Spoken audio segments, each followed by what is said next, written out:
అయిపోయావు మనోహరి. వచ్చినోడు ధైర్యవంతుడు, తెలివైనోడే కాదు, ఆ అమర్ సార్కి బ్యాచ్మేట్, బెస్ట్ ఫ్రెండ్ కూడా. ఇంట్లోకి వెళ్ళి కూర్చొని మాట్లాడుకుందాం రా.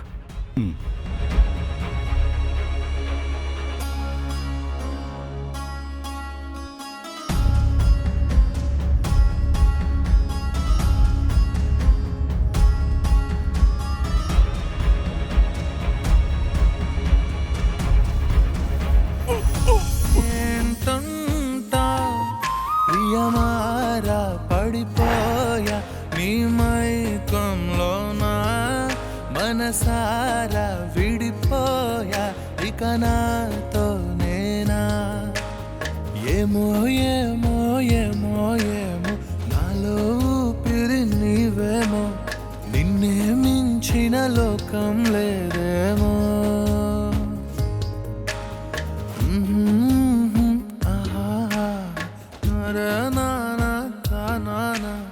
నిన్నే చేరక ప్రాణం. మనోహరి వదిలే.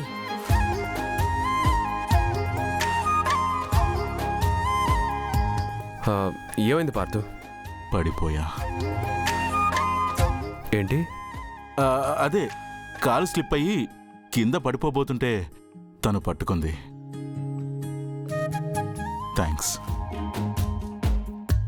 సరే సరే లోపలికి రా.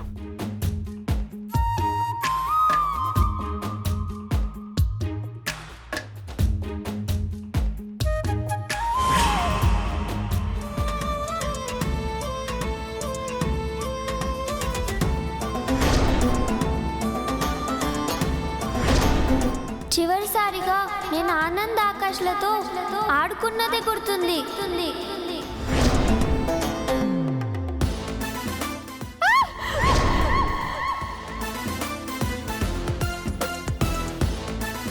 ఎక్కడికి వెళ్తున్నావు బుజ్జమ్మ? ఇప్పుడే వస్తానక్క. త్వరగా రా బుజ్జమ్మ, స్కూల్కి లేట్ అవుతుంది. లేట్ అయితే డాడ్ తిడతారు బుజ్జమ్మ.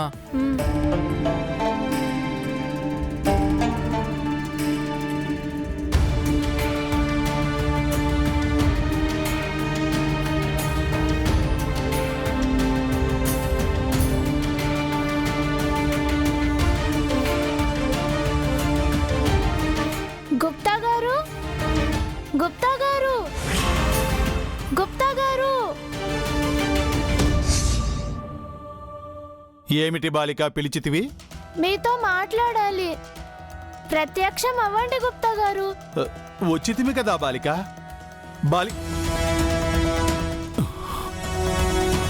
హతవిధి, ఇప్పుడు మేము నీకు కనిపించము వినిపించము కదా.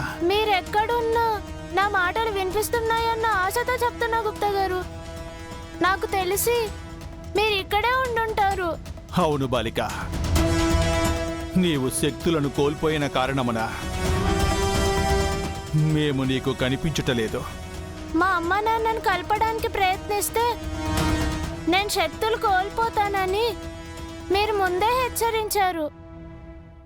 అందుకే మీరు నాకు కనిపించట్లేదు.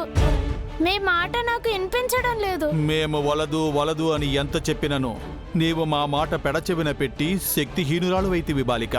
అందుకేనా అంజు యొక్క శరీరంలో దుష్టశక్తి ప్రవేశించినా నేను కనిపెట్టలేకపోయాను? అందుకేనా మనోహరి వేసే ప్లాన్ను ముందే గ్రహించలేకపోతున్నాను? అవును బాలిక, అది జరిగినది. మా అమ్మ నాన్నని కలపకపోతే, మా నాన్నకి గతం గుర్తు రాకపోతే నాకు శక్తులుండి ఏం ప్రయోజనం గుప్తా గారు? ముఖ్యంగా మనోహరిని ఇంటి నుంచి తరిమేయడానికే నేను మళ్ళీ పుట్టాను. మా నాన్నకి మర్చిపోయిన గతం అంతా గుర్తు రావాలి. మా అమ్మ నాన్న కలవాలి. మనోహరి ఇంటి నుంచి వెళ్ళిపోవాలి. ఈ జన్మలో నేను చేయాల్సిన పనులు ఇవే గుప్తా గారు. నీవు అటులో చేయవలెనన్నా నీ శక్తులు మరల నీకు తిరిగి రావలెను. నీ శక్తులు నీకు తిరిగి రావలెనన్నా పూజా మందిరమునున్న ఆ రుద్రాక్షమాలను నీవు తాకవలెను. అప్పుడే ఆ ప్రచండతో నీవు పోరాడగలవు. ప్లీజ్ గుప్తా గారు, నాకు సహాయం చేయండి. ఎలాగైనా సరే మా అమ్మ నాన్నలు కలపాలి. నా అక్కని అన్నయ్యల్ని కాపాడుకోవాలి. మనోహరిని ఇంటి నుంచి వెళ్ళగొట్టాలి. మీరు తప్ప వేరే ఏ దారి లేదు. హెల్ప్ మీ గుప్తా గారు. నీకు సహాయము చేయవలనని మాకును ఉన్నది బాలిక. కాని నీవా రుద్రాక్షమాలను తాకు వరకు మేము ఏమీనూ చేయలేము. మీకు నా ప్రార్థన వినపడిందనే అనుకుంటున్నాను. ఆ జన్మలో నా వెంటే ఉన్నారు. ఈ జన్మలో కూడా తోడుగా ఉండండి. నన్ను నడిపించండి.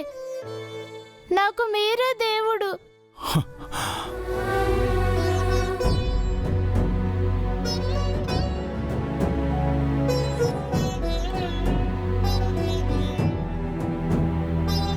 హఠులనే బాలిక,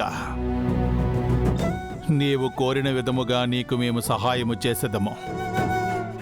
ఎటులైనను నీచే ఆ రుద్రాక్షమాలను తాకించి నీ శక్తులు మరల నీకు తిరిగి వచ్చే విధముగా చేయుదుము.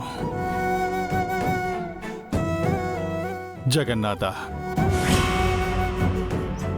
అంటే మా సార్కి మీరు ముందే తెలుసు అన్నమాట. అవును రాథోడ్, అమరిచ్చిన ఇన్స్పిరేషన్ వల్లే నేను ఐపీఎస్ అయ్యాను. తీసుకోండి సార్. Thank you.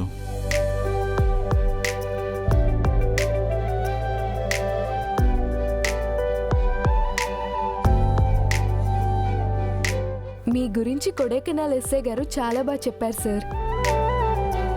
మీలాంటి బెస్ట్ ఆఫీసర్ మా అరుంధతి మేడం కేసుని ఇన్వెస్టిగేట్ చేయడానికి రావడం మాకు చాలా హ్యాపీగా ఉంది సార్. అవును పార్దు, నా కేసు గురించి నీకెలా తెలిసింది? నేను ఢిల్లీలో ఉన్నప్పుడు కొడైకెనాల్లో మీకు జరిగిన యాక్సిడెంట్ గురించి తెలిసింది. అరుంధతి గారి మర్డర్ కేసు గురించి విచారిస్తున్నప్పుడే మీకు అలా జరిగిందని కూడా తెలిసింది. కేసు మీది, ప్రాబ్లం మీది అని తెలిసాక నేను ఆగలేకపోయాను. డీజీపీని రిక్వెస్ట్ చేసి మరీ ఈ కేసు టేకప్ చేసుకున్నాను.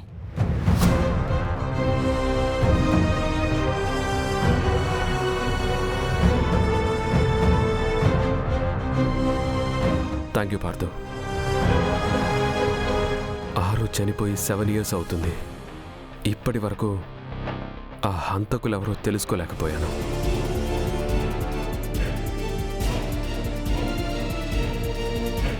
డోంట్ వరీ అమర్, నేను వచ్చాను కదా.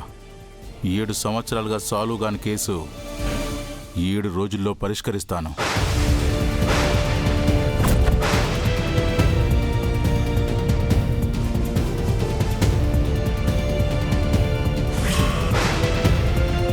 అరుంధతి గారిని హత్య చేసిందెవరో, మీకు యాక్సిడెంట్ చేసిందెవరో, మీ పిల్లల మీద దాడులు చేయిస్తోందెవరో తప్పకుండా కనిపెడతాను.